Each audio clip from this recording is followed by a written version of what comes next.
पूजे श्री राम को, लेकिन श्री राम किसके भक्त? श्री राम के आराध्य कौन? श्री राम रूप में आज हमारी टीम इसी सवाल का जवाब खोजेगी।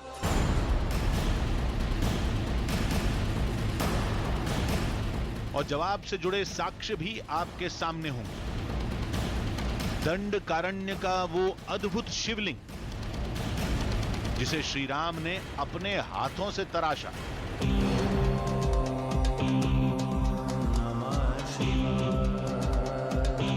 वो खाई जहां राक्षसों को मारकर श्री राम ने शिवलिंग स्थापित किया। श्री राम के शिव भक्त रूप की निशानियों की तलाश में आज हमारी टीम वहां भी जाएगी जिसे राम कथा का अंतिम पड़ाव कहा जाता है।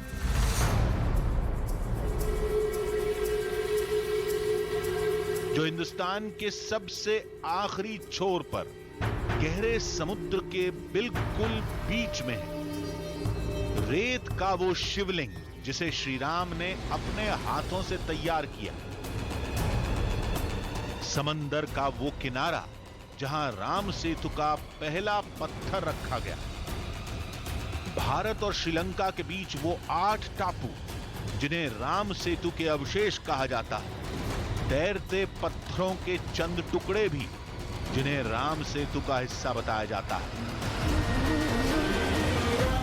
तो चलते हैं जंगलों की खाक छानने, उतरते हैं समुद्र की गहराइयों में, खोज कर लाते हैं श्री राम के शिव भक्त रूप से जुड़े कुछ सच्चे साक्ष्यों को। राम सिया राम जय जय राम।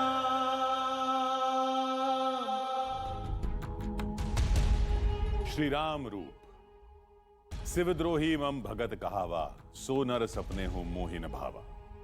रामचरितमानस के लंका कांड का यह पहला दोहा है जिसमें श्री राम का शिव भक्त रूप पहली बार सामने आता है। लेकिन प्रभु राम की शिव भक्ति इससे पहले ही शुरू हो गई थी। जब वो जंगलों में वनवास रूप काट रहे थे तब उन्होंने गुफाओं को अपना बसेरा बनाया था। श्री राम ने कई जगह शिवलिंग की स्थापना की थी और वहां अपने आराध्य महादेव को याद किया।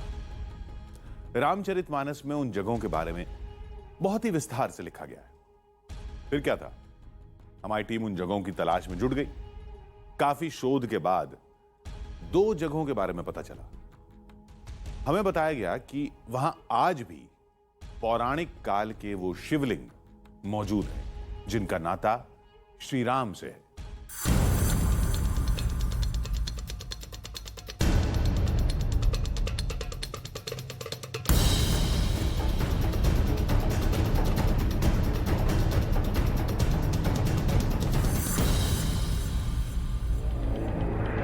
कभी धरती से हजारों फीट ऊपर, कभी जमीन से सैकड़ों फीट नीचे, घने जंगलों की भूल भुलैया, नदियों की खतरनाक लहरें, कितने भी पापड़ बेलने पड़े, लेकिन आज हमारी टीम रामायण की एक अनदेखी विरासत को पहली बार दुनिया के सामने लाकर ही चैन की सांस लेगी। 2 साक्ष्य, 2 रास्ते, 2 टीम, लेकिन मंजिल एक। जंगल में गुम हो चुके युगों पुराने शिवलिंग की खोज जिसे श्री राम ने अपने हाथों से गढ़ा था।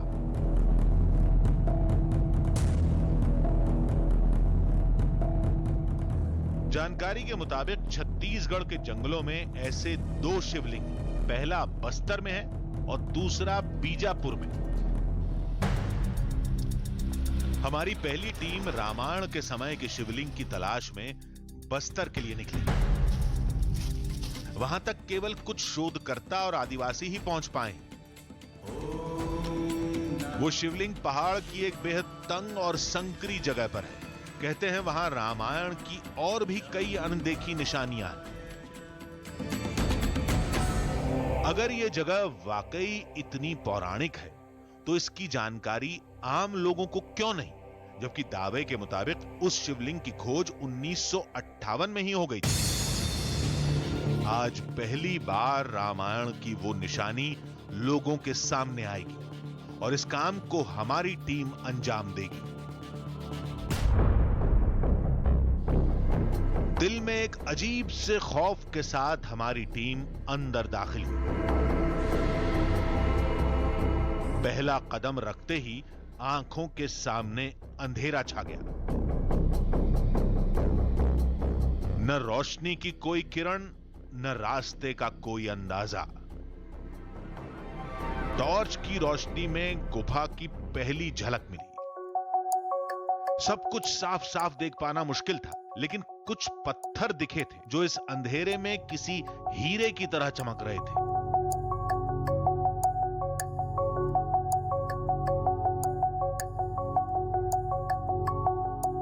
यहां से चारों तरफ रास्ते दिखाई दे रहे थे। खामोशी के बीच कुछ आवाजें आ रही थी, शायद चमगादड़ों और दूसरे जीव जंतुओं की थी जो सदियों से यहां बसेरा बनाए हुए हैं।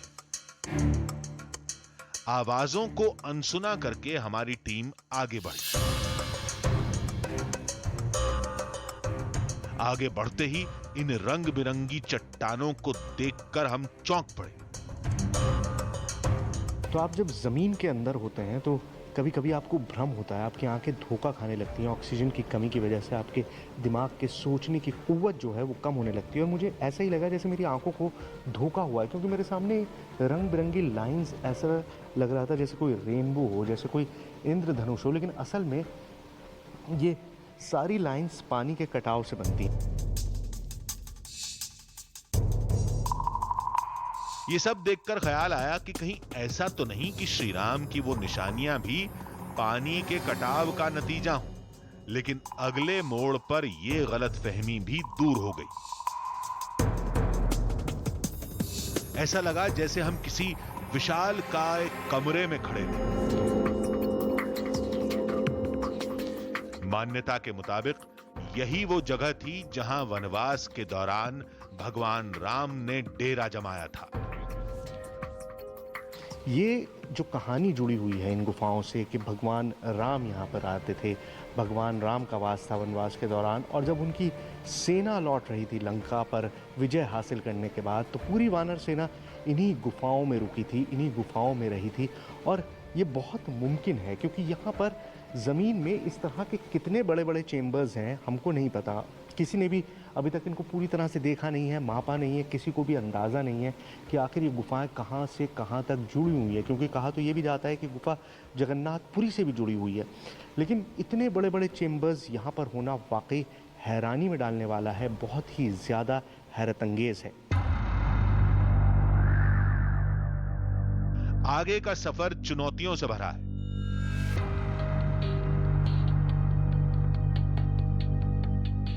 भगवान राम के हाथों से बनाया गया वो शिवलिंग गुफा के आखिरी छोर पर है, जिसके लिए जमीन से 100 फीट नीचे जाना होगा। ये इतना छोटा रास्ता है लेकिन खतरा बहुत है। हमको ये नहीं पता कि आगे रास्ता बंद है या खुला हुआ है। हो सकता है आगे ऑक्सीजन बहुत कम हो, बहुत ज़्यादा कार्बन डाइऑक्साइड और मीथेन मौजूद हो, जिसकी वजह से दम घुट सकता है। तो ये एक बहुत ख़तरनाक कदम है जो मैं उठाऊंगा, और बहुत देर से मैं यहाँ बैठ के सोच रहा था कि मुझे करना चाहिए या नहीं करना चाहिए, क्योंकि ये जानलेवा भी हो सकता है। लेकिन अब मैंने फैसला किया है कि मैं थोड़ी दूर जाके देखूंगा, देखता हूँ कि मैं कहाँ तक पहुँच सकता हूँ।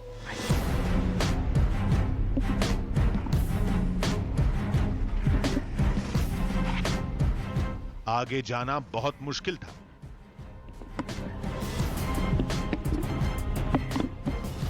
लेकिन रामायण की उस अद्भुत निशानी की तलाश में हम हर जोखिम उठाने के लिए तैयार थे।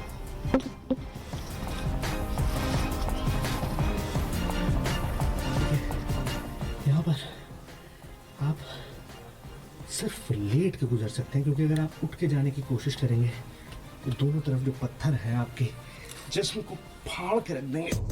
But then I'm trying.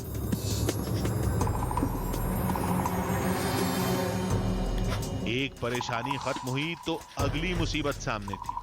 आगे का रास्ता एकदम से संकरा हो गया।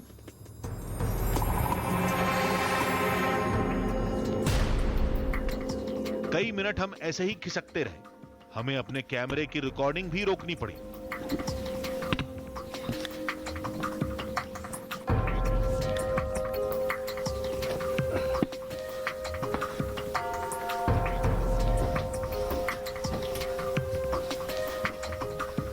तो हम इस पैसेज में पिछले 15-20 मिनट से खिसक रहे थे और उसकी रिकॉर्डिंग भी मेरे पास मौजूद नहीं है, क्योंकि वहाँ कैमरा चलाने की कोई जगह नहीं थी।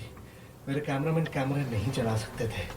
वो किसी तरह से खिसक कर यहाँ पहुँचे। यहाँ थोड़ी सी जगह है, थोड़ा स्पेस ज़्यादा है, लेकिन एक खतरे की जो घंटी है वो ये है, ये नमी। ये पानी बेहद ख़तरनाक होता है, क्योंकि हो सकता है आगे मिट्टी धंसी हुई हो और रास्ता बंद हो, और ऐसे में जो हमारी इस वक्त हालत है उसमें बिना रुके वापस जाना शायद मुमकिन नहीं होगा।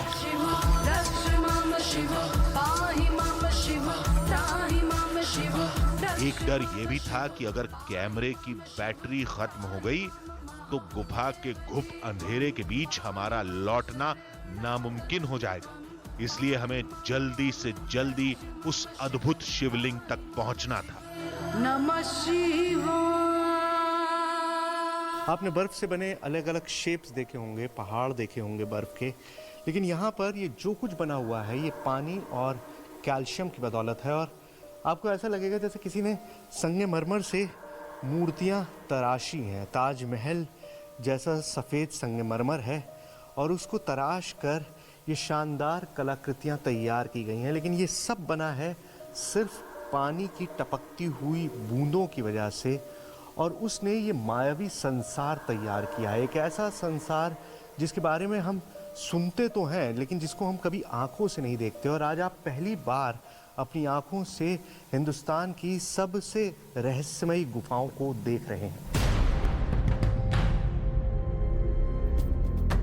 गुफा के इन रास्तों पर आज तक सिर्फ शोधकर्ता ही पहुंचे हैं, जिन्होंने अपनी सहूलियत के लिए कुछ इंतजाम भी किए हैं, और यही इंतजाम हमारे लिए भी सबसे बड़ा सहारा थे।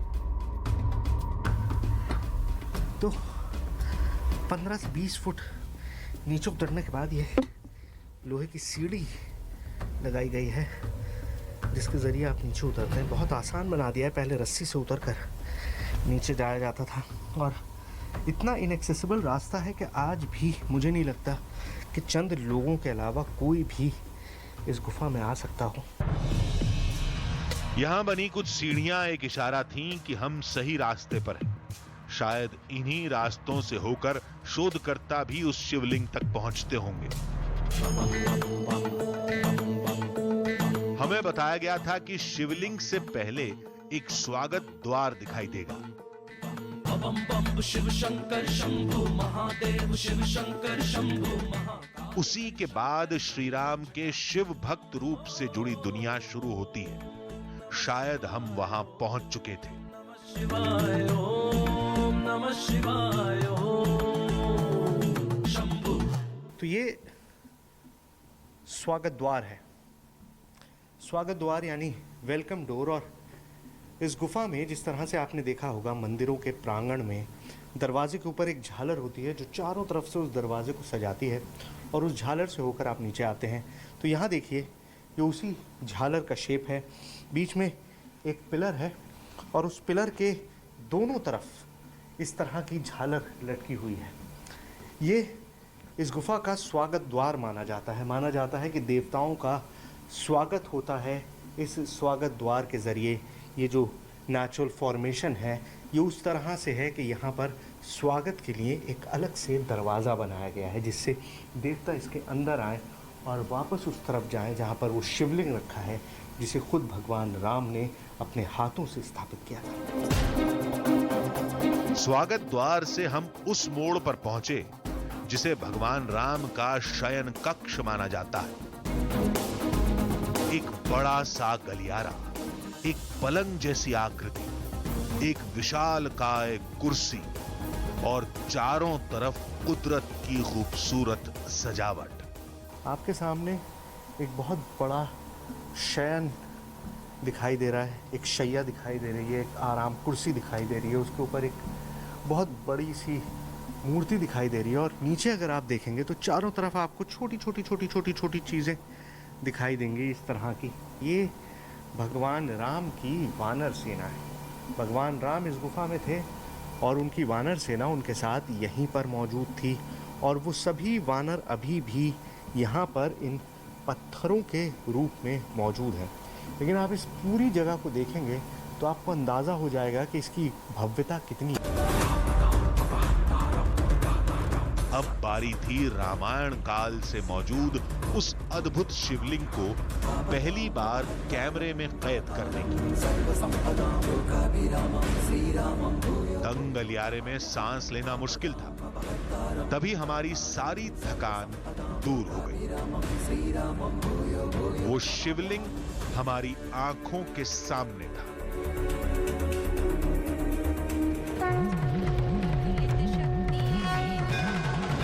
वाकई एक अद्भुत शिवरूप, जैसे किसी इंसान ने ही तराशा हो। यहाँ पर वो पिंडी है, वो शिवलिंग है, जिसके बारे में मान्यता है कि खुद भगवान राम ने इस गुफा में इस शिवलिंग की पूजा की थी। यहाँ आगे रास्ता बेहद संकरा है और लोग मानते हैं कि इसी रास्ते से आप देवलोक भी पहुँच सकते हैं। तो इस शिवलिंग को देखिए, ये वो शिवलिंग है जिसके बारे में मान्यता है कि भगवान राम ने इस शिवलिंग की पूजा की थी जब वो वनवास में थे, जब वो इस इलाके में घूम रहे थे 10.5 साल तक, तब इस शिवलिंग की वो पूजा करते थे। श्री रामचंद्र कृपालु। मान्यताओं के मुताबिक इस गुफा का नाता श्री राम के शिव भक्त रूप से है। यहीं पर भगवान राम ने शिवलिंग की स्थापना की थी और कई महीनों अपने आराध्य महादेव की साधना की थी। और एक सच ये भी है कि ये पूरा इलाका काफी पड़ताल के बाद राम वन गमन पथ में शामिल किया गया है। चंद्र कृपालु भज मना।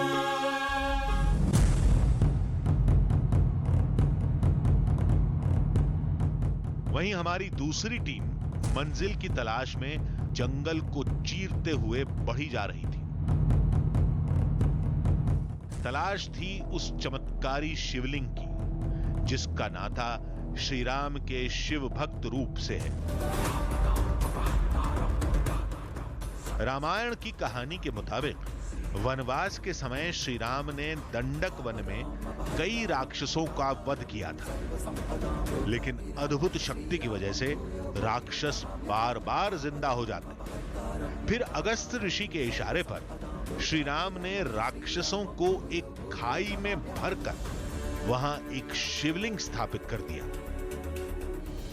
आदिवासियों ने इसी जगह का पता दिया था। दावे के मुताबिक इसके अंदर ही वो शिवलिंग है जिसे वनवास में श्री राम ने बनाया था। आदिवासियों के मुताबिक पहाड़ की खो में एक गहरी जगह पर वो शिवलिंग है जिसका ऊपरी हिस्सा गुफा की छत को छूता है। लगता है पूरे पहाड़ का वजन शिवलिंग पर ही टिका है। उस शिवलिंग के नीचे ही श्री राम ने राक्षसों को दफन किया था।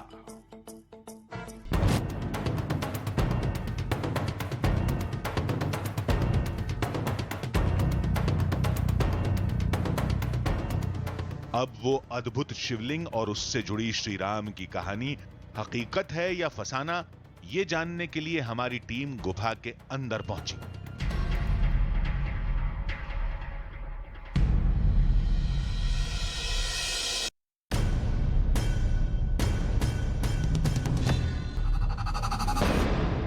शायद गुफा में सालों बाद किसी इंसान के कदम पड़े थे। हमारी टीम यहां हर खतरे से अनजान थी।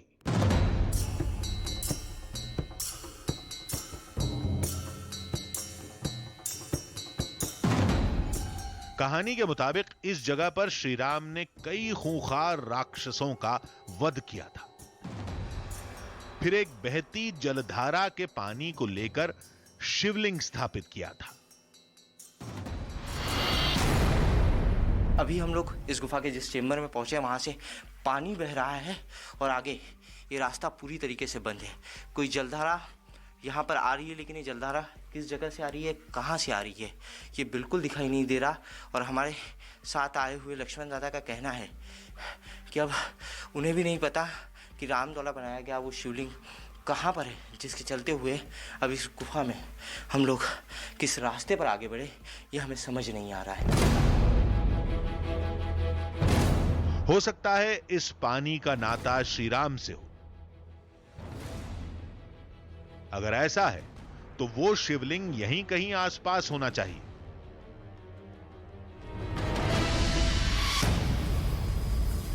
हर कदम के साथ खतरा बढ़ता जा रहा था। जब इतना रिस्क ले लिया तो उस शिवलिंग को भी तलाश ही लेंगे। तभी हमारे साथ आया आदिवासी हाथ जोड़कर खड़ा हो गया। वहां एक शिवलिंग था, वही जिसकी हमें तलाश थी।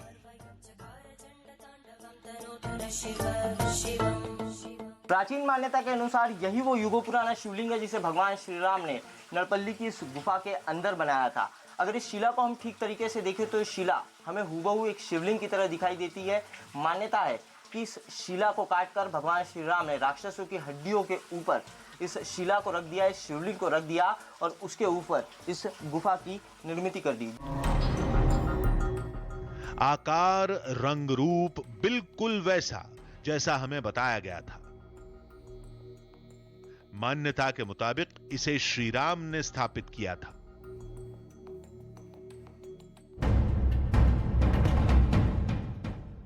शिवलिंग थोड़ी ऊंचाई पर था। गुफा की छत काफी करीब थी। साथ में पानी भी बह रहा था। मतलब तस्वीर हूबहू दावे के मुताबिक।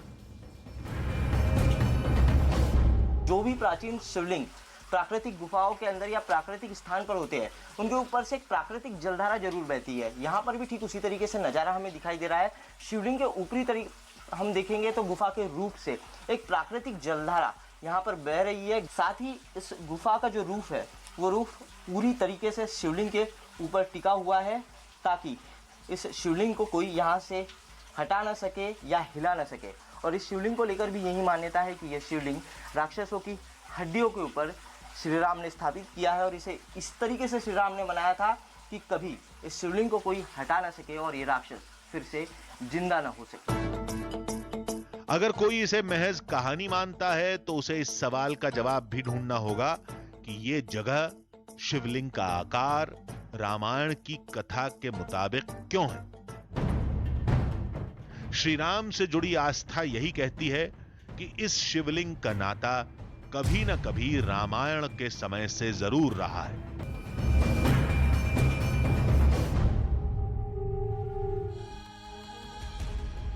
श्री राम की शिव भक्ति का सबसे अहम मोड़ उस समय तब आता है जब वो अपनी सेना के साथ लंका कूच करते हैं। रामचरितमानस के सुंदरकांड और लंका कांड में इस पर कई चौपाइयां लिखी गई हैं। श्री राम का समुद्र से रास्ता मांगना, 3 दिन लेट कर समुद्र के सूखने का इंतजार करना, राम सेतु बनाने का काम शुरू होना, फिर रेत का शिवलिंग बनाकर महादेव की पूजा करना। इस राम कथा से जुड़ी हर निशानी आज भी देश के एक हिस्से में मौजूद है। एकदम आखिरी छोर पर, समुद्र के बिल्कुल किनारे, आज उस जगह को हम रामेश्वरम के नाम से जानते हैं।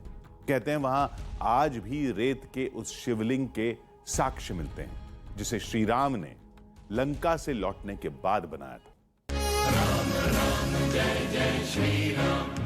जहां श्री राम की शिव भक्ति का सबसे बड़ा साक्ष्य मौजूद है, जो श्री राम के आराध्य की सबसे बड़ी निशानी है, उस जगह का नाम है वो शिवलिंग जिसे श्री राम ने स्थापित किया था। राम सेतु, जिसे पार करके श्री राम की सेना लंका पहुंची थी।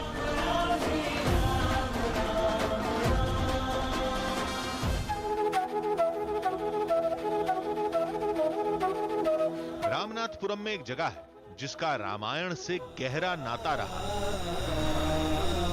हे महाविशाल समुद्र देव, हमें अपने जल के मध्य से लंका जाने का मार्ग देने की कृपा करें। जिसके मुताबिक लंका का रास्ता पाने के लिए श्री राम ने समुद्र की 3 दिन तक पूजा की थी।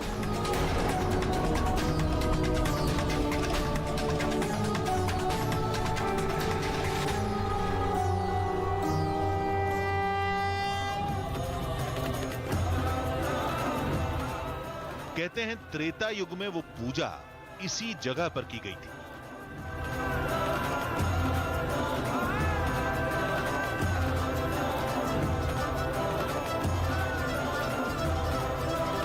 रामेश्वर का हमारा ये सफर जारी है, लेकिन इस वक्त जिस मंदिर में हम मौजूद हैं उसे आदि रामेश्वर कहा जाता है। मान्यता ये है कि ये वो जगह है जहां पर भगवान राम 3 दिन तक समुद्र देवता के इंतजार में तपस्या में लेटे रहे, इसीलिए इस मंदिर का नाम है दर्भशयनम तिरुपलानी मंदिर। और मंदिर की कहानी ये भी है कि यहाँ पर समुद्र देवता खुद प्रकट हुए और उन्होंने भगवान राम को वो युक्ति सुझाई जिसके चलते राम सेतु का निर्माण मुमकिन हो पाया। आज तक इस जगत ने राम की उदारता देखी है, अब ये निष्ठुर सागर देखेगा राम का कोप। सत्य है सागर, भय बिनु हो ही न पीती। इसी रामेश्वर मंदिर में श्री राम की एक अद्भुत प्रतिमा है जो कहीं और देखने को नहीं मिलती। तो शैया पर लेटे हुए आज तक आपने विष्णु भगवान को देखा होगा, लेकिन यहाँ पर भगवान राम की जो मूर्ति है वो हम आपको दिखा नहीं सकते क्योंकि वो अलाउड नहीं है। लेकिन भगवान राम की जो मूर्ति है वो एक लेटे हुई मुद्रा में है, शेषनाग पर लेटे हुए। मान्यता यह है कि यहाँ पर 2 जासूस आए थे रावण के, और जब वो उनसे आकर मिले और भगवान राम ये नहीं चाहते थे कि लंका का युद्ध हो, वो चाहते थे कि ये युद्ध टल जाए, इसलिए उन्होंने पहली बार अपना असली रूप उन दोनों जासूसों को दिखाया। ये राम कहानी तो शायद ही किसी ने सुनी होगी, लेकिन हमें तो वो शिवलिंग देखना था जिसे श्री राम ने बनाया था, जिसकी पूजा खुद भगवान राम ने की थी।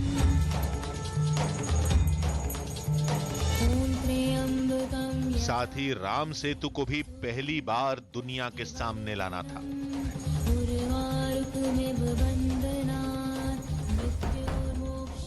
जिसके बचे खुचे अंश समुद्र में होने का दावा किया जाता है। राम सेतु की कहानी में यह जगह अहम है। कहते हैं श्री राम इसी जगह पर बैठकर सेतु के निर्माण के काम पर निगाह रखते थे, वानर सेना के योद्धाओं के साथ बैठक करते थे। आपको चारों तरफ समुद्र का किनारा दिखाई दे रहा होगा, पेड़ दिखाई दे रहे होंगे, रेत दिखाई दे रहा होगा। और इस मंदिर में जहां हम इस वक्त मौजूद हैं, जिसे राम झरोका कहा जाता है, उसकी खासियत है कि चारों तरफ से समुद्र दिखाई देता है। और इस मंदिर के बारे में मान्यता भी यही है कि भगवान राम यहाँ से समुद्र की तरफ देखा करते थे, इसीलिए इसका नाम राम झरोका है कि राम यहाँ से खड़े होकर देखते थे समुद्र की तरफ। यहाँ चारों तरफ समुद्र है और आप मंदिर में किसी भी तरफ खड़े होइए आपको समुद्र दिखाई देगा, सिवाय एक बहुत छोटे से हिस्से के जहाँ से रास्ता इस मंदिर तक पहुँचने के लिए। तो रामेश्वरम की ये बेहद खास जगह है जिसके बारे में ये मान्यता है कि भगवान राम यहाँ पर रुके थे और यहाँ से वो समुद्र की तरफ देखते थे, इसीलिए इस मंदिर को राम झरोका कहा जाता है। आज ये जगह दीवारों से घेर दी गई है, लेकिन इससे लोगों की आस्था पर कोई फर्क नहीं पड़ा। भगवान राम लंका पे चढ़ाई करने के लिए आए थे तो सबसे पहले उन्होंने अपनी सेना की यहाँ एक मीटिंग की कि किस तरह से युद्ध रावण से लड़ा जाए। वो सामने जो ग्राउंड पड़ा हुआ है, ये जो ग्राउंड है, यहाँ भगवान राम की सेना थी, भगवान राम की सेना थी। इसके बाद में लंका विजय के लिए भगवान ने यहाँ से प्रस्थान किया था। राम झरोखा मंदिर में पैरों के निशान है। मान्यता है कि ये निशान श्री राम के हैं। उनकी तस्वीर लेने की इजाजत नहीं है, लेकिन उस निशान को जो भी देखता है श्री राम से जुड़ जाता है। जी हाँ, जी हाँ, जी हाँ, जी हाँ। सनातन धर्म की जब हम मानते हैं तो हमें पूरी तरह से विश्वास है। क्या कि यहाँ राम आए थे और उन्होंने करा, क्योंकि राम सेतु उसका उदाहरण है, जीवंत उदाहरण है कि राम यहाँ आए थे, उन्होंने सेना की तैयारी की थी, हनुमान जी ने पुल बनाया था, नर और नारायण ने अपने पत्थर के यहाँ योजना डाली थी, बस। रामेश्वरम आने वाले हर शख्स की ज़बान पर श्री राम का नाम होता है। सभी की निगाहें दो निशानियां ही खोजती, श्री राम का स्थापित किया शिवलिंग और राम सेतु के बचे हुए अंश।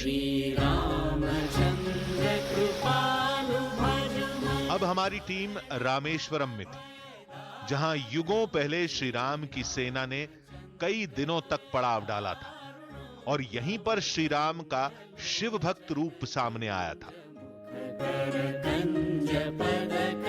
तो चलिए रामेश्वरम का अपना ये सफर हम शुरू करते हैं। और जैसा मैंने आपको बताया कि इस इलाके के जर्रे जर्रे में राम बसे हैं, यहाँ की हर चीज़ का ताल्लुक भगवान राम से है और यहाँ की हर मान्यता, हर प्रथा राम से सीधा ताल्लुक रखती है।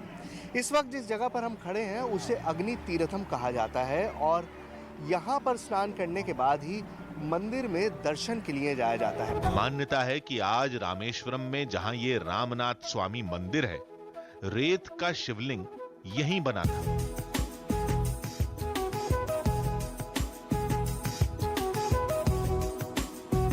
जहां राम और ईश्वर का मिलन होता है वही जगह रामेश्वर है।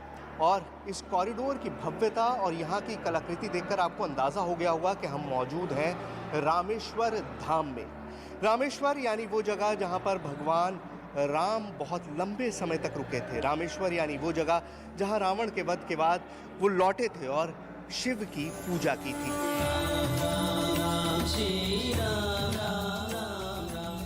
यहां से दो मान्यताएं जुड़ती हैं। एक के मुताबिक श्री राम ने लंका जाते वक्त शिवलिंग बनाया था, तो कुछ लोग कहते हैं कि श्री राम ने रावण का वध करने के बाद वो शिवलिंग स्थापित किया था।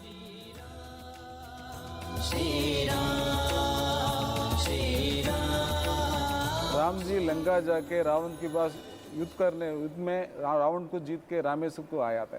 इधर आने के समय से अगस्त्य मुनि ने राम को बोल रहा है, राम रावण तो बड़ा सुभक्त है और ब्राह्मण है, ईश्वर को भी दर्शन भी मिला है उसका, इसलिए आपको ब्रह्म हत्या दोष पकड़ लिया।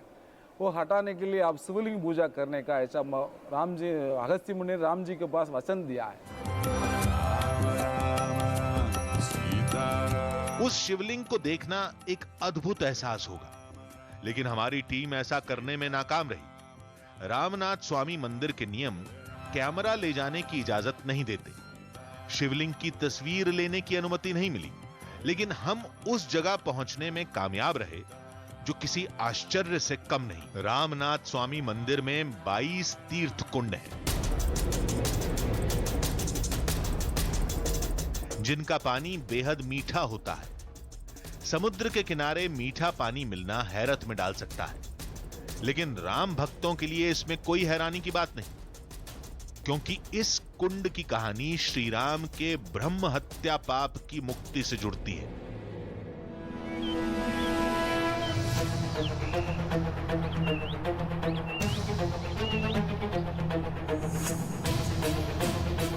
अगस्त्य महामुनि ने बोला, यहाँ समुद्र में नहाने से आप पाप नहीं धोएगा।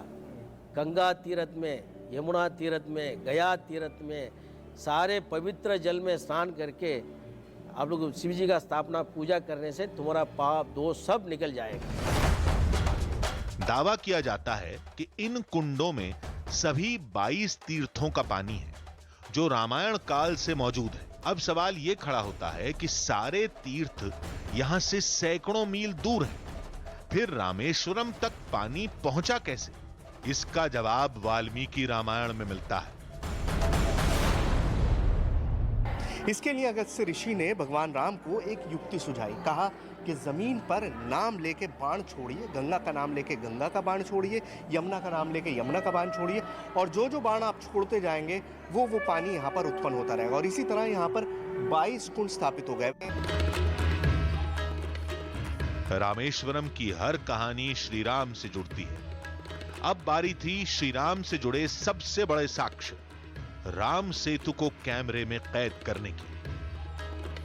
ये गांव के अंदर धनुषकोडी स्थल, यहाँ से 18 किलोमीटर धनुषकोडी, यहाँ से सेतपुर तो पुल बनाया, राम राम राम करके टेरने का पत्थर में पुल बनाया।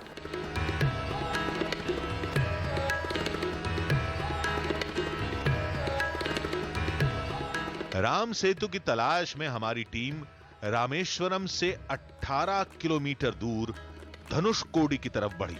रास्ते में कुछ ऐसे पत्थर मिले जिन्हें राम सेतु का पहला साक्ष्य कहा जा सकता है।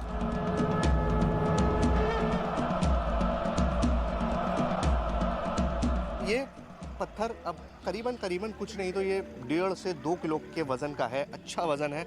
और ये देखिए, ये मैं इसको डाल रहा हूँ पानी में, गया और बिल्कुल एक बलून की तरह तैरता हुआ वापस आ गया। ये 1-2 के साथ नहीं, सारे पत्थर इसी तरह के हैं। ये देखिए, ये गया और ये वापस आ गया। अब बहुत सारे लोग साइंटिफिक बात करते हैं कि भाई ये प्यूमी स्टोन है, ये इस तरह का है जो तैरता है। अब आप एक ये पत्थर देखिए और एक ये पत्थर देखिए, इन दोनों की बनावट बिल्कुल एक जैसी है, बिल्कुल सेम है। ये भी वही कोरल है और ये भी वही कोरल है। वजन भी दोनों का करीबन एक है। ये देखिए, पहले ये डाल रहा हूँ, ये असली राम पत्थर है। ये वापस आ गया। अब ये देखिए, ये भी सेम कोरल है, बिल्कुल सेम तरह की चीज है। इसे डाल रहा हूँ,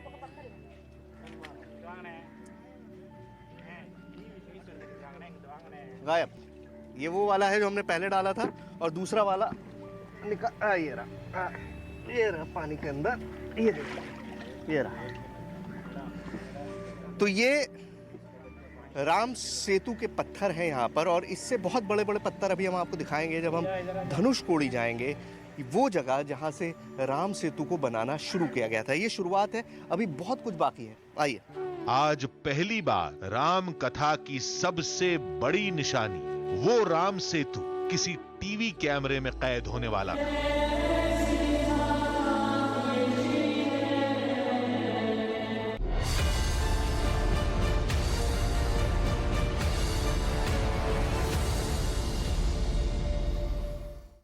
अवैध हथियार और भारी मात्रा में गोलियां बरामद। मध्य प्रदेश के विदिशा में 8 साल की बच्ची से रेप का आरोपी गिरफ्तार। पुलिस ने आरोपी के खिलाफ एक्शन लेते हुए उसके घर पर चलाया बुलडोजर। उत्तर प्रदेश के नोएडा में पुलिस और बदमाशों के बीच हुई मुठभेड़। 2 अपराधी मुठभेड़ में हुए घायल। बदमाशों के पास से अवैध हथियार भी बरामद। उत्तर प्रदेश के मुरादाबाद में त्योहारों को देखते हुए सुरक्षा कड़ी। डीआईजी और एसएसपी के साथ पुलिस और आरएएफ की टीम ने किया फ्लैग मार्च। पुलिस ने गाइडलाइंस को पालन करने की अपील की है। छत्तीसगढ़ के जशपुर में हाथी ने बुजुर्ग महिला की जान लेने की कोशिश की। घर के पास ही थी महिला। वन विभाग की गांव के लोगों से अपील, हाथी से दूर रहने की सलाह। झारखंड के हजारीबाग में 23 हाथियों के झुंड मचाया उत्पात। 4 मकानों में तोड़फोड़ की, अनाज और दूसरे सामान को नुकसान पहुंचाया। खेतों में धान और मक्के की फसल को बर्बाद भी किया। पंजाब के पटियाला से हैरान कर देने वाली तस्वीर आई सामने, जहां 13 साल के लड़के ने 300 किलोमीटर तक चलाया साइकिल। एक यूट्यूबर से मिलने के लिए पहुंचा दिल्ली। उधर पंजाब के पटियाला से हैरान कर देने वाला एक और वीडियो आया सामने। सीएनजी और पीएनजी की कीमतों में एक बार फिर इजाफा। दिल्ली एनसीआर में सीएनजी के दाम में 3 रुपए प्रति किलो बढ़े। दिल्ली में अब सीएनजी की कीमत 78 रुपए 61 पैसे प्रति लीटर। गुजरात में नेशनल गेम्स में 10 साल के मल्लखंब खिलाड़ी शौर्यजीत ने दिखाया दम। लकड़ी के खंबे पर नन्हे खिलाड़ी शौर्यजीत ने शानदार करतब दिखाए। झारखंड के दलमा वाइल्ड लाइफ सेंचुरी में रचनी नाम की हथनी का मनाया गया जन्मदिन। दलमा वाइल्ड लाइफ सेंचुरी में 2 अक्टूबर से 8 अक्टूबर तक वन्य प्राणी सप्ताह मनाया जाता है।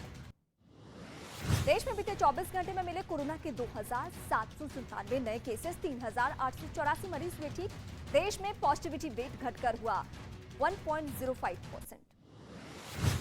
ईरान के तेहरान से दिल दहला देने वाली तस्वीर आई सामने। वहां एरम झील के पास बनी बिल्डिंग में लगी भीषण आग। फायर ब्रिगेड की टीम ने आग पर कैसे भी कंट्रोल किया। अमेरिकी राष्ट्रपति जो बाइडेन के प्रशासन ने परमाणु हमले की दी चेतावनी।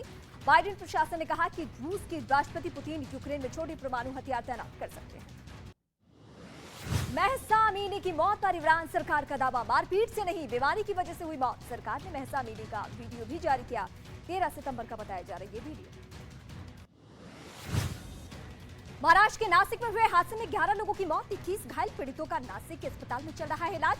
अस्पताल में इलाज चल रहा है। यवतमाल से मुंबई जा रही बस की ट्रक से हुई टक्कर, बस में लगी आग। नासिक में हुए हादसे पर पीएम मोदी ने जताया दुख। पीएम ने ट्वीट कर घायलों के जल्द स्वस्थ होने की कामना की। पीएम ने मृतकों के परिजनों के लिए 2-2 लाख और घायलों के लिए 50,000 की मदद का किया ऐलान।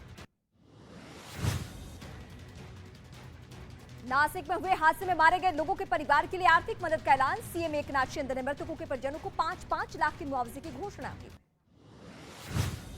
नासिक में हुए हादसे पर गृह मंत्री अमित शाह ने दुख जताया। गृह मंत्री ने ट्वीट कर पीड़ित परिवारों के प्रति संवेदना जताई और घायलों के जल्द स्वस्थ होने की प्रार्थना की।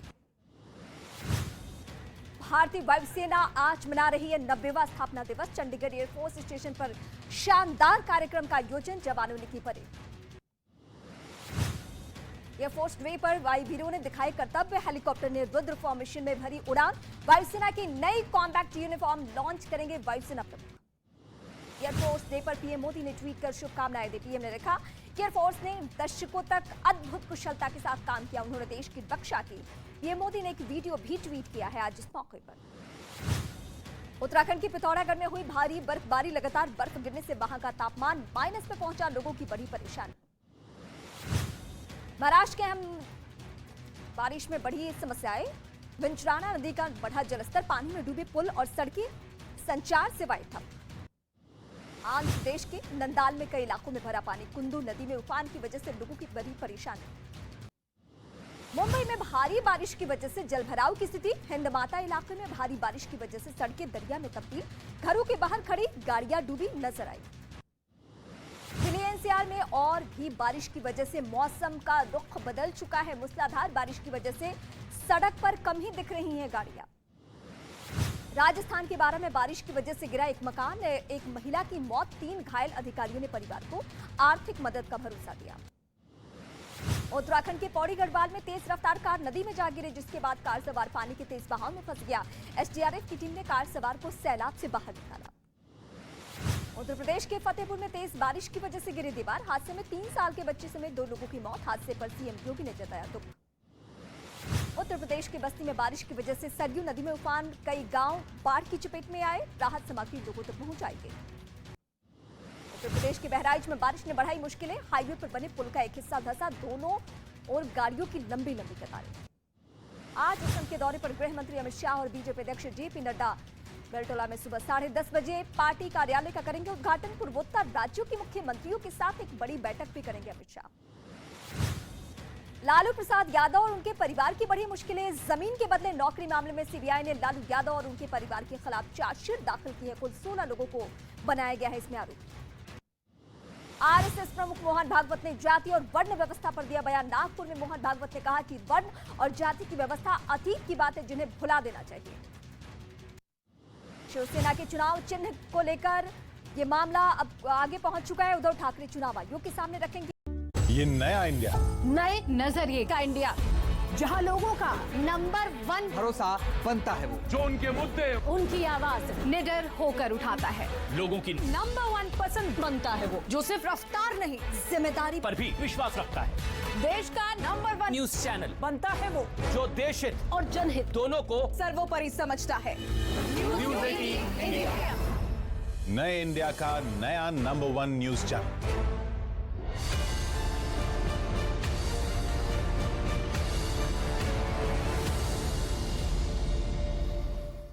राम सेतु, रामायण की सबसे बड़ी निशानी, श्री राम के शिव भक्त रूप का सबसे बड़ा साक्ष्य।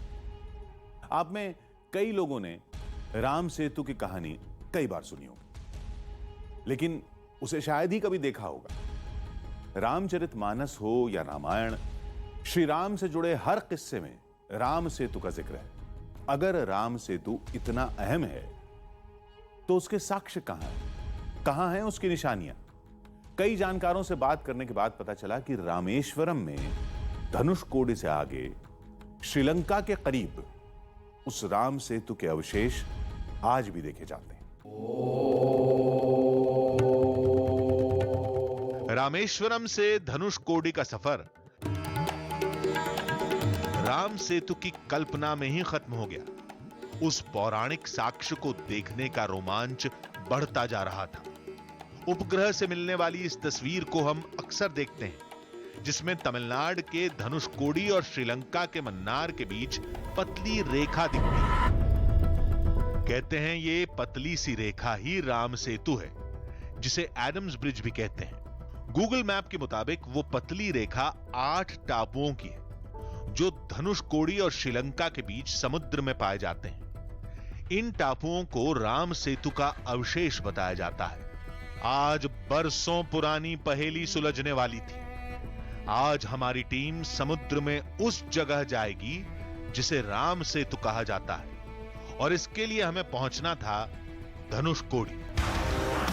धनुषकोडी कभी गुलजार हुआ करता था, आज केवल खंडहर रह गए। 1964 के चक्रवात ने यहां सब कुछ खत्म कर दिया।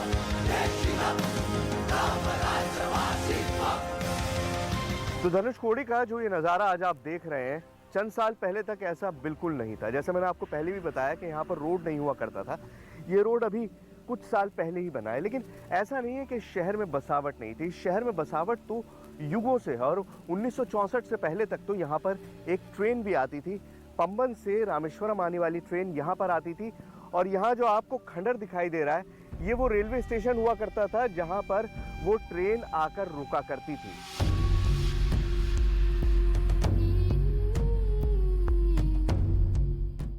यहां अब केवल दिन में चहल पहल रहती है, रात होते ही ये जगह वीरान हो जाती है। इन खंडरों का इतिहास आज भी लोगों को अपनी तरफ खींचता है। एक वक्त के लिए इस जगह को भूतिया मान लिया गया था। ये मान लिया गया था कि ये हॉन्टेड है, यहाँ पर भूत रहते हैं, और लोगों ने यहाँ पर आना जाना बिल्कुल बंद कर दिया था। लेकिन अब लोग यहाँ पर आते हैं, रुकते भी हैं, और उस तरफ जाते हैं जहाँ धनुषकोडी का अंत होता है, यानी राम सेतु शुरू होता है। तो उसी तरफ हम भी चलेंगे, धनुषकोडी से यहाँ से आगे। नक्शे में धनुषकोडी कुछ ऐसा दिखता है, जिसका एक हिस्सा समुद्र के काफी अंदर है। ये इस जगह का अंतिम छोर है, जिसे राम सेतु पॉइंट कहा जाता है।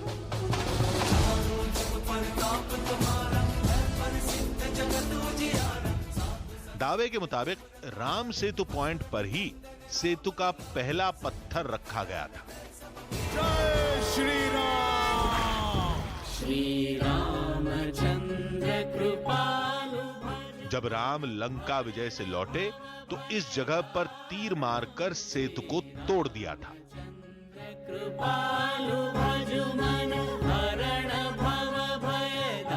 जैसा कि बताया गया है कि धनुषकोडी ही वो जगह है जहां पर भगवान राम ने विभीषण के कहने पर राम सेतु को अपने धनुष से मारकर तोड़ दिया था, इसीलिए धनुषकोडी। अब राम सेतु को अगर तोड़ा गया तो जाहिर है उसके अवशेष बाकी हैं, और जिस तरह से हमें सैटेलाइट से इमेजेस मिली हैं उससे भी ये लगता है कि राम सेतु एग्जिस्ट करता है। मतलब भारत से लेकर श्रीलंका तक वो पुल आज भी मौजूद है, और उसी पुल की तलाश में हम आगे जाने की कोशिश करेंगे। जाना समुद्र के रास्ते होगा, ज़मीन का रास्ता नहीं है, और समुद्र में जाहिर है हम पैदल नहीं जा सकते, तो हम बोट का इंतज़ार करेंगे।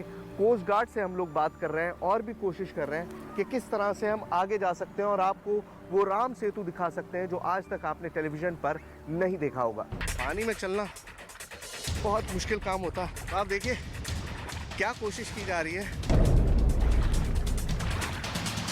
लो भाई माइक पकड़ो। रामायण के समय में जिस समुद्र में राम सेतु बनाया गया था, युगों बाद उसी समुद्र में उसके अवशेष तलाशने का रोमांच बयां नहीं किया जा सकता। अपनी रिसर्च और मछुआरों की जानकारी की मदद से हमारी टीम की नाव राम सेतु वाले इलाके की तरफ बढ़ती जा रही है। रामेश्वरम से हम निकल चुके हैं। पीछे आपको मंदिर दिखाई दे रहा होगा इस तरफ, और मंदिर से अब हम दूर चल रहे हैं। ये उस तरफ का रास्ता है जहाँ पर पानी बहुत छिछला है, मतलब बहुत कम गहरा है, और उस तरह के निशान मौजूद हैं जिनको ये मछुआरे भी बता रहे हैं कि वो राम सेतु के पत्थर है, राम सेतु के निशान है। तो उसी तरफ हम जा रहे हैं। तभी एक अद्भुत नजारा दिखा। समुद्र का पानी 2 रंगों में बटता नजर आ रहा था। आपने सुना होगा समुद्र को मिलते हुए, और अब हम उस जगह पर पहुंच चुके हैं जहां पर दो समुद्र आपस में मिल रहे हैं। एक तरफ से हिंद महासागर और दूसरी तरफ से बंगाल की खाड़ी का पानी यहाँ पर मिल रहा है। और आप दो अलग कलर आपको दिखाई देंगे पानी के, एक तरफ कलर दूसरा है पानी का और दूसरी तरफ कलर पानी का दूसरा है। तो बिल्कुल उस पॉइंट पे पहुंच चुके हैं जहां पर ये दोनों महासागर आपस में मिलते हैं। कुछ देर बाद हमारी टीम ने हिंदुस्तान की जमीन का अंतिम छोर भी पार कर दिया। हमारी नाव हिंद महासागर में बढ़ती जा रही थी। तो आप जब भी रामेश्वरम आए या इस तरफ आए तो यहाँ जरूर आइएगा। ये अंतिम पॉइंट है। यहाँ के बाद जमीन जो है, भारतीय सरजमीन खत्म हो जाती है। इसे लैंड्स एंड कहा जाता है। आखिरी ठिकाना है ये, आखिरी रोड है, आखिरी लोगों के आने तक का रास्ता है जहां तक लोग आ सकते हैं। हमने स्पेशली इस बोट को हायर किया है और हम राम सेतु जाने की कोशिश कर रहे हैं। लेकिन आप अगर रामेश्वरम आए तो इस जगह तक जरूर आइएगा। कुछ घंटों की यात्रा के बाद हम समुद्र के उस हिस्से में पहुंच गए जो है तो समुद्र के बीचों बीच, लेकिन गहरा बिल्कुल नहीं। कहते हैं यहीं से राम सेतु का इलाका शुरू होता है। तो राम सेतु के इस पूरे इलाके में समुद्र आपको दिखाई दे रहा है दूर से दूर तक, लेकिन असल में इस समुद्र की हकीकत क्या है वो आप खुद देखिए। ये समुद्र सिर्फ इतना गहरा है कि इंसान के घुटनों तक पानी यहाँ पर आया है। और वैसे कहने को हम समुद्र के बीचों बीच हैं, लेकिन पानी इतना कम है यहाँ पर कि आसानी से आप इसमें उतर सकते हैं। अब संभल कर आगे बढ़ना था। यहां से उन टापुओं का सिलसिला शुरू हो जाता है जिन्हें राम सेतु का अवशेष बताया जाता है। ये वही 8 टापू हैं जो धनुषकोडी और श्रीलंका के बीच एक लाइन में पाए जाते हैं। पहला टापू हमें दिखा जो अभी पूरी तरह पानी में डूबा था। इसी तरह के 3 टापुओं को हमने पीछे छोड़ दिया। तो 3 आइलैंड्स का चक्कर काटने के बाद आखिरकार चौथे आइलैंड पर हम पहुंचे हैं जहां पर हम उतर पा रहे हैं। यहाँ पानी इतना कम है, मैं आपको बताऊं कि बोट भी आगे तक नहीं जा पा रही है। फाइनली एक आइलैंड के करीब हमने रोका है। चौथे नंबर का आइलैंड है। इंडिया से लेकर श्रीलंका तक 8 आइलैंड्स हैं, इसी तरह के 8 टापू हैं। और अब मैं नीचे उतर के उस आइलैंड तक जाके आपको दिखाने की कोशिश करूंगा कि यहाँ समुद्र कितना कम गहरा है। अब हमारे कदम उस जगह पड़ने वाले थे जिसे राम सेतु का अवशेष कहा जाता है। राम सेतु तक पहुंचने के लिए क्या क्या करना पड़ रहा है आप खुद अंदाजा लगा सकते हैं, और इम्पॉसिबल के बराबर काम है ये। हमारे बोटमैन ने कहा कि अब आगे हम किसी कीमत पे नहीं जाएंगे, क्योंकि आप देखिए मिट्टी में बोट फंसने का पूरा खतरा रहता है। ऐसे हालात में बेहद मुश्किल होता है बोट को कंट्रोल कर पाना, और अगर बोट फंस जाए तो आप उससे निकल नहीं सकते। लेकिन यहाँ से लेकर श्रीलंका तक करीबन पानी इतना ही कम गहरा है जिसमें आप आसानी से चल सकते हैं, जैसे मैं चल पा रहा हूँ। और शायद इसी को हम राम सेतु के नाम से जानते हैं, क्योंकि ज़मीन पर आपके पाँव टिके हैं लेकिन आप समुद्र में खड़े हैं और आप आसानी से समुद्र में चल पा रहे हैं। और इससे बड़ा क्या सबूत होगा राम सेतु का। विश्वास नहीं हो रहा था, क्या ये वही स्थान है जहां कभी श्री राम खड़े थे, जहां रामायण काल में राम सेतु बनाया गया था। एक लक्ष्य एक ध्येय एक ही है नाम, राम राम जय श्री राम। ये समुद्र का हिस्सा है बेसिकली, छोटा सा टापू है। अब इसी को आप राम सेतु मान लीजिए। यहाँ पर आप चल सकते हैं, और जब हाई टाइड आएगा तो पानी इतना ज़्यादा हो जाएगा कि आप नहीं चल पाएंगे, लेकिन अभी आप चल पा रहे हैं। यहाँ पर आप आसानी से दौड़ सकते हैं, चल सकते हैं, जो चाहे आप कर सकते हैं। और शायद इसी को राम सेतु कहते हैं। श्री राम जो जगह सैटेलाइट इमेज में दिखती है, जिसे राम सेतु का अवशेष कहा जाता है, उस जगह पर, उस जमीन पर हम खड़े थे। विश्वास नहीं हो रहा था। धनुषकोडी से 5 घंटे लगे। ये इलाका समुद्र के एकदम बीच में है, फिर भी सतह बिल्कुल ऊपर। आराम से पैदल चल सकते हैं। ये कैसा अजूबा है? क्या यही राम सेतु है? श्री रामचंद्र कृपालु भज मन। तो ऐसे 8 आइलैंड्स को जोड़ लें अगर आप एक सीधी लाइन में, तो सीधा पुल बन जाता है। आप जो हम इमेज आपको दिखाएंगे अभी, उस इमेज को आप देखिएगा, और आप इनको लाइन से अगर जोड़ेंगे तो एक सीधा पुल आपको बनता हुआ दिखाई देगा, जो धनुषकोडी से लंका तक जाता है, यानी उस जगह से जहां पर भगवान राम ने राम सेतु बनाना शुरू किया, वहां से लेकर श्रीलंका तक जहां पर सीता की तलाश में वो गए थे। समुद्र में जिस जगह पर हम इस वक्त खड़े हैं, यहां से श्रीलंका महज 7 किलोमीटर दूर है, यानी धनुषकोडी और श्रीलंका के एकदम बीच में। इस जगह पर टीवी कैमरा तो पहुंचना दूर की बात है, मछुआरे भी कभी नहीं आते। ये बताइए, राम सेतु? राम सेतु ये राम सेतु? ये राम सेतु, ये श्रीलंका है 7 किलोमीटर है। श्रीलंका सिर्फ 7 किलोमीटर दूर है, मतलब आप इधर से आगे जाते रहिए और आप श्रीलंका पहुंच जाएंगे। ये इधर है, सीधा जावे ना श्रीलंका ना, 7 किलोमीटर ओनली। कोई आदमी नहीं? कोई आदमी नहीं है यहाँ पर, कोई आदमी कभी नहीं आया। आप भी पहली बार आए या आप आते हैं? First time. ये भी यहाँ पर फर्स्ट टाइम आए हैं, पहली बार आए। इससे पहले कोई आदमी यहाँ तक नहीं पहुंचा था। जिसके बारे में केवल सुना जाता है, देखना नामुमकिन की हद तक मुश्किल। वो जमीन, वो जगह, वो माहौल पहली बार किसी टीवी कैमरे में कैद हो रहा था। और ये एक छोटा सा टापू है, ये देखिए आप, इसका पूरा सरकमफ्रेंस देखिए तो ये 1 मीटर या 2 मीटर के रेडियस में पूरा टापू है। जमीन है, समुद्र के बीचों बीच मैं जमीन पे खड़ा हूं जो इतनी छोटी सी है, और यही शायद वो हिस्से हैं जिन्हें हम राम सेतु के रूप में जानते हैं। ये तैरता हुआ पत्थर मुझे यहाँ पे अभी तक नहीं दिखाई दिया कोई भी, लेकिन आप ये देखिए, ये जमीन खुद अपने आप ऊपर आ जाती है और जब हाई टाइड आता है तो ये जमीन डूब जाती है। इस तरह के कई सारे छोटे छोटे टापू हैं जो मैप पर नहीं दिखते हैं, लेकिन जब आप असल में आते हैं, जैसे मैं यहाँ पर आया हूँ, बोट रोक के मैंने देखा है, तो ये छोटा सा टापू है, बिल्कुल छोटा सा टापू है, और 2 कदम मैं चलूंगा तो मैं वापस समुद्र में चला जाऊंगा। ये मैं समुद्र में आ गया, मतलब मैं जमीन में 2 कदम चलूंगा तो मैं जमीन पे पहुंच जाऊंगा। ये मैं जमीन पर आ गया, और वापस अगर मैं जाऊंगा पानी के अंदर तो मैं वापस समुद्र में चला जाऊंगा। तो इसी तरह के छोटे छोटे कई सारे टापू हैं जिनकी शायद गिनती भी नहीं है, और जो शायद अपने आप में राम सेतु का ही हिस्सा है।